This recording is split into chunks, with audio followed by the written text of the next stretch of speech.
guys, Ron here, and this is part 3 of the plot videos for the Asone region story. If you haven't seen the videos on the Pokemon of this region, the video on the gym leaders, the video on the map, or part 1 or 2, make sure to click the playlist to catch up. And please subscribe so you know when the next videos come out. Now that you're the champion, when you wake up in your house, you get a call from the mayor of Gimmelhub. He's arranged a meeting in the southern district of the city. He says he's opening it up to Pokemon trainers. You rush over, and the gates to the center wall of Gimmelhub open up, and you're escorted to the office of the mayor. It's the same building your dad's former office was, which you can snoop around if you want. At the meeting with the mayor, he gives you the full picture.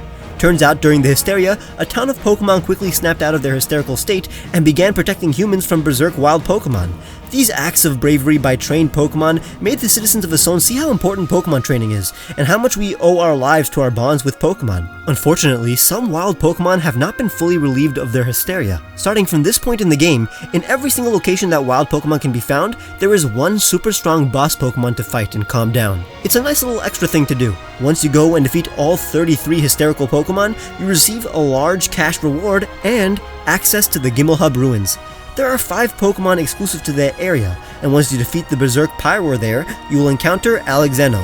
After one move, it will flee and become a roaming Pokemon. But before all of this, while still in the mayor's office, you get a champion's ID and a mission log.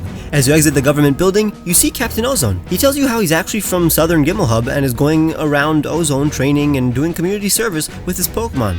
The next time you see him during your hunt for the Berserk Pokemon, you'll be able to battle him with the team of Togekiss, Zangoose, Stoutland, Braviary, Dubwool, and Sylveon. Don't forget that you can always go back to Altapol and defend your title by calling for another tournament with rivals and gym leaders. Your first mission, summoned by the mayor, is to go to Epta and debut as Asone's representative at the Battle Acropolis, where strong trainers from around the world meet. It's a battle facility in a different region that is sponsored by Asone. You'll begin your journey to Epta at the Altapol Gate. There, you will run into familiar faces who will join you on your journey south. Layla wants to learn about the Epta ruins from the ghost Pokemon living there. Rafi wants to travel and become more popular with international trainers, and Gabby wants to take on the Battle Acropolis as well. Only champions, royals, gym leaders, and VIPs like the daughter of a famous professor can cross the border so easily. You enter this forest with a ton of strong Pokemon. You'll eventually separate from the group, but if you get lost in Route 14, you will meet up with the crew again at Epta Square. Leaving the forest, you enter Route 15, a field littered with ruins of ancient civilizations and battles. If you make your way up the hill to the east, you will find the Battle Monastery, a battle facility where you can simulate battles with random teams or those you configure on your own. It's basically an in-game Pokemon showdown run by monks. It's definitely a place you'll want to come back to. Going south, you make it to Epta, where you're going to want to head straight to the Battle Acropolis. It's the ultimate battle facility, almost like an entire battle frontier in one building. You can select from different battle styles to honor various legendary Pokemon who are basically like gods in the Pokemon world. You can do a gauntlet honoring Shemarera, where your Pokemon battle without commands from their trainers, or one where you honor Rayquaza and battle in different weather scenarios, or battle honoring Reshiram, where you can only use damaging moves, or Zekrom, where you can only use status moves, both representing truth or ideals. During these gauntlets, you might end up battling famous trainers from around the world, like Marnie from Galar, or Alder from Unova. If you can come up with a battle style that honors a specific legendary or mythical, let me know in the comments. Once debuting there, you can meet with the crew in the town square, where you catch up on what they've learned in their journey. Layla wants to stay a little bit. If you download a mystery event code, Layla will give you a stone apple during the fireworks festival and ask you to return to Sevedar, her hometown forest, with it. The final cool thing about Epta is that you get your own villa. It's right next to Rafi's villa and the professor's villa, where Gabby will stay for the remainder of the postgame. Their houses are fully furnished compared to yours, so it'll give you motivation to fill up your villa. I'd consider your Epta debut mission complete once you master every battle style at the Battle Acropolis and your villa is fully furnished, but neither are necessary to move on. Once doing the bare minimum in Epta, you're called for your second mission in Tamend, the southernmost settlement and Evan's isolated village. Hakim will fly you over to Tamend, considering he goes there for deliveries regardless, but you will be taking Daniel and Aiden with you. Daniel wants to teach the children of Tamend, and Aiden wants to help build some infrastructure there. When you arrive, the villagers tell you their plight, how there's no tourism in Tamend, and no way for average Asonian to even reach Tamend. But most importantly, a group of marauders constantly invade and steal their precious resources from Culminating Cave. You and Evan resolve to go inside the cave and kick out the marauders once and for all. You go inside, where you can find the strongest wild Pokemon in Asone, with the wild debut of Captoxic and an ultra-rare Viralurk. Only the toughest of trainers enter this cave, so the villagers are relatively defenseless against the marauders. You encounter these barbarians and defeat them. They won't bother Tamend anymore, but this is just the beginning. As you leave the cave, Aiden and Evan express how they must cultivate a group of strong trainers in Tamend to excavate the precious resources of a culminating cave and defend against any future invaders. Aiden makes the ultimate decision and decides to open up a Pokemon gym in Tamend. This is going to be a custom Pokemon gym that the player can create. You start off with a tiny gym and the ability to create custom cut puzzles, gifted to you by Daniel. You'll face off against young trainers and their level 10 Pokemon, and you'll only be able to use level 10 Pokemon yourself. How do you expand the gym? You go deeper and deeper into Culminating Cave and find rare and expensive items that respawn every day. You give these gems and artifacts back to the community of Tamend, and part of the money that they make from these resources go into building the gym. This allows you to gradually expand the gym, raising the levels of the battles and gaining new puzzle options and more space. As your gym expands, the wealth and tourism of Tamend expands as well. You'll be able to visibly see the evolution of your gym and the town that Evan and your crew helped bolster. Some tourists will even sell you cool items and puzzle elements for your gyms, like statues and slides, like a hidden base really. And here's the most important element. Who runs the gym when you aren't in Tamend? Evan. He becomes Asone's 9th gym leader and a famous trainer with tons of influence. Once the gym reaches the 8th and final level, in the deepest parts of Culminating Cave, you'll find Babog, one of the legendaries that went berserk during the first Hysteria and has been in hiding ever since. You battle Babog and put it on your team. The other mission I like to call the Ancient Asonian Ruins Expedition.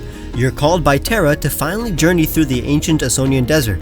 Suri comes along since she's looking for an ancient power source that was seemingly able to power entire civilizations for centuries, and Noelle wants to tag along and document the expedition. She seems to have a newfound interest in directing.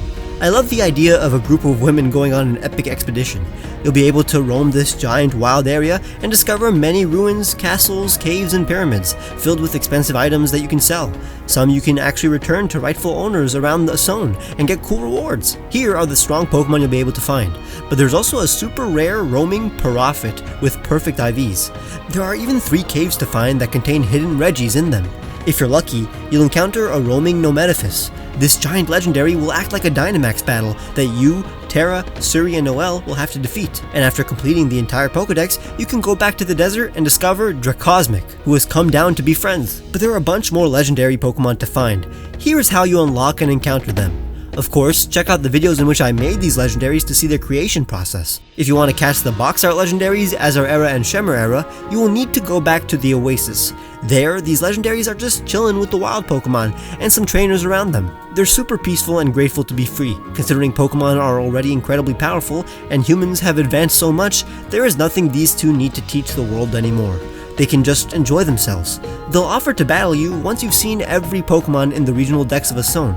If you catch them, it'll be pretty cool to have them follow you around.